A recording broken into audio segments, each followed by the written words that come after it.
আসসালামু আলাইকুম। দেখতে দেখতে আবার কোরবানি ঈদ চলে এসেছে। তো আমি আজ রান্না করছি গরুর মাংস। তো গরুর মাংসটাকে আমি এরকম বড় বড় পিস করে কেটে নিয়েছি, আর এরকম বড় বড় নলি নিয়েছি, কারণ কোরবানি ঈদের সময় কিন্তু এরকম বড় বড় নলি থাকে। আর ঝটপট কীভাবে গরুর মাংস রান্না করা যায় সেটি আজকে আপনাদের সাথে শেয়ার করছি।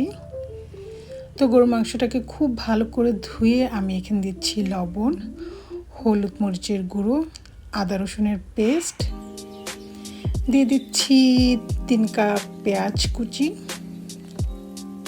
গরম মশলা, পরিমাণ মতো তেল দিচ্ছি। তারপর খুব ভালো করে মেখে নিব ধনে গুঁড়ো, জিরে গুঁড়ো দিয়ে।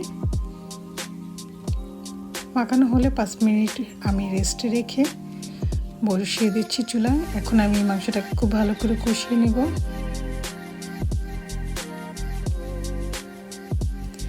একটু পরপর একটু নেড়ে চেড়ে দিব যেন নিচে লেগে না যায়।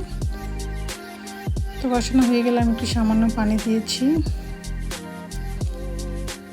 আমাদের মাংসটা কিন্তু অলমোস্ট হয়ে এসেছে। নামানোর আগে সামান্য কিছু রসুন দিয়ে দিলাম। আর আমাদের তাইফ খুব মজা করে আছে গরুর মাংস খাচ্ছে, বলছে খুব মজা হয়েছে।